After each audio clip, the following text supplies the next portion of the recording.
आज के 3 बड़े समाचार। पहले सुर्खियां। पूर्वोत्तर राज्यों के सीमा विवाद में शहीद पुलिस कर्मियों को गरिया मोरिया देखी जाति परिषद तिनसुकिया जिला समिति ने दी श्रद्धांजलि। जरूरी चीजों के लिए भी परेशान हुआ मिजोरम, असम ने ब्लॉक की सीमा, केंद्र से लगाई गुहार। आसान नहीं पूर्वोत्तर राज्यों के सीमा विवाद को सुलझाना, आसान शब्दों में समझिए क्या है विवाद। अब समाचार विस्तार से।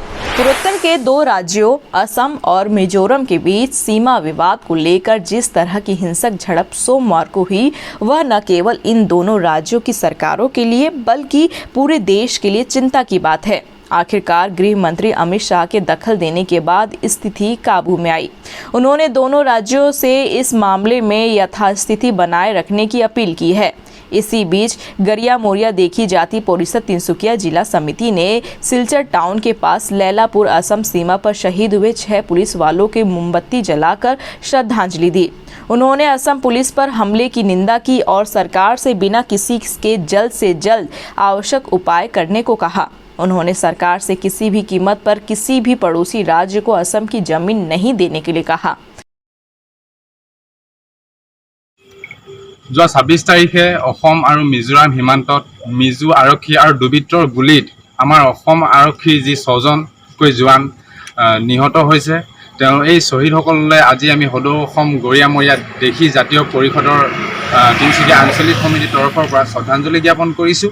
আৰু লগতে এই সীমান্তত আমাৰ মিজো আৰক্ষীয়ে যি আমাৰ অসম আৰক্ষীৰ ওপৰত বৰ্বৰতাৰে আক্ৰমণ কৰি যি নিৰ্মম অত্যাচাৰ চলালে, তাৰ ওপৰত আমি মিজো আৰক্ষীক আৰু মিজোৰামৰ সেইজন MLA যোনজন MLA আমাৰ অসম আৰক্ষীক কৈছে যে অহাবাৰলৈ গ'লে বোলে তেওঁ এজনকো ঘূৰি আহিব নিদিয়ে, তেনে সেই লোকসকললৈ আমি ধিক্কাৰ জনাইছোঁ। আৰু আমি অসম চৰকাৰক এইটো দাবী জনাইছোঁ যে আমাৰ সীমান্তত থকা আমাৰ অসম আৰক্ষীসকলক সুৰক্ষাটো নিশ্চিত কৰে যেন, আৰু লগতে সীমান্তৰ যিসমূহ বিবাদ আছে এইসমূহ অতি শীঘ্ৰে যাতে সমাধান কৰে, তাৰ বাবেও আমি চৰকাৰক অনুৰোধ জনালোঁ। আৰু দ্বিতীয় কথাটো হ'ল যে আমাৰ অসম চৰকাৰক আৰু ইয়াৰ ওপৰত যাতে গুৰুত্ব সহকাৰে তেওঁলোকে চায় আৰু ইয়াৰ ওপৰত অতি শীঘ্ৰে এটা একশ্যন যাতে লয় তেওঁলোকে। আমি এতিয়া আৰু গান্ধীজীৰ সময়ৰ নিচিনা এখন গালত চৰ মাৰিলে আনখন গালত চৰটোৰ কাৰণে আমি বাট চাই থাকিলে নহ'ব। অসমৰ মাটি আমি কিমান আমাৰ এনেকৈ ওচৰ চুবুৰীয়া ৰাজ্যসমূহক আমি দি থাকিম। মই ইতিমধ্যে এটা নিউজ চেনেলৰ মাধ্যমেদি মই গম পাইছোঁ যে 70,000 হেক্টৰ মাটি আমাৰ অসমৰ মাটি আমাৰ ওচৰ পাজৰৰ চুবুৰীয়া ৰাজ্যসমূহে দখল কৰি ল'লে। আৰু আমি কিমান মাটি এনেকৈ আমি তেনেকৈ দিয়ে থাকোঁ, তেতিয়া আমাৰ অসমৰ লোকসকলৰ কি হ'ব, আমাৰ অসমীয়া মানুহবিলাকৰ কি হ'ব? গতিকে ইয়াৰ ওপৰত যাতে অসম চৰকাৰে এটা গুৰুত্ব সহকাৰে যাতে মন দিয়ে আৰু এইটো অতি শীঘ্ৰে যাতে সমাধান কৰে, এইটো আমি অনুৰোধ জনালোঁ।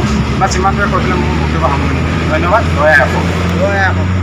इसके अलावा असम के मुख्यमंत्री हेमंत बिस्वा शर्मा ने आज सिलचर में शहीदों को श्रद्धांजलि अर्पित करने के बाद कुछ घोषणाएं की, जिसमें पहला है असम सरकार शहीदों के परिवारों को 50 लाख रुपए मुआवजे के रूप में देगी और परिवार के एक व्यक्ति को नौकरी मिलेगा। दूसरा, सभी घायलों को 1-1 लाख रुपए मिलेंगे। तीसरा, मिजोरम सीमा पर तैनात सभी असम पुलिस कर्मियों को 1 महीने का अतिरिक्त वेतन मिलेगा। और चौथा, असम सरकार करीमगंज, कछार और हेलाकांडी के लिए 3 कमांडो बटालियन बनाएगी, जिसमें 3000 कर्मियों की भर्ती की जाएगी। असम और मिजोरम के बीच हुए खूनी संघर्ष के बाद तनाव काफी बढ़ा हुआ है। केंद्र सरकार की मध्यस्थता के बाद भी दोनों राज्यों के बीच रिश्ते सामान्य नहीं हो पाए हैं। यही नहीं, असम की ओर से हाईवे को रोक दिया गया है, जिसके चलते मिजोरम को जरूरी चीजों की सप्लाई भी बाधित हो रही है। मिजोरम से सटे असम के कस्बे लैलापुर में हाईवे पर स्थित पुलिस चौकी के पास बैरिकेडिंग लगा दी गई है, जिसके चलते आवाजाही ठप है। ट्रकों की लंबी लाइनें लगी हुई है और जरूरी सामानों से लदे ट्रक असम की सीमा में ही खड़े हैं। चारों तरफ से किसी न किसी राज्य से घिरे मिजोरम के लिए असम अहम रूट है। उसके रोक लगाने से असम के सामने बड़ी समस्या खड़ी हो गई है। नॉर्थ ईस्ट में सीमा विवाद बहुत ही जटिल है। इस वजह से ही असम और मिजोरम के नागरिक अक्सर भिड़ते रहते हैं। असम और मिजोरम का बॉर्डर वर्तमान समय में करीब 165 किलोमीटर लंबा और उस समय से मौजूद है जब मिजोरम को लुइस हिल्स के तौर पर जाना जाता था। लुइस हिल्स असम का ही एक जिला था। साल 1875 में एक नोटिफिकेशन जारी हुआ और नोटिफिकेशन के बाद लुइस हिल्स काचर प्लेस से पूरी तरह से अलग हो चुका था।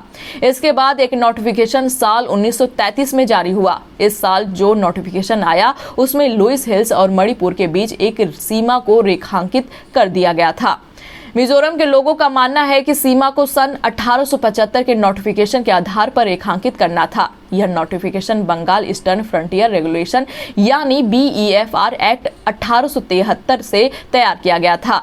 मिजोरम नेताओं का कहना है कि पहले भी सन 1933 के आधार पर तय हुई सीमा का विरोध किया जा चुका है। उनका तर्क ये है कि सीमा का निर्धारण करते समय मिजोरम नागरिकों से पूछा नहीं गया था और इसमें उनकी सलाह भी नहीं ली गई थी। मिजोरम नेताओं की माने तो असम सरकार सन 1933 के सीमा निर्धारण को मानता है और यही है संघर्ष की असली वजह।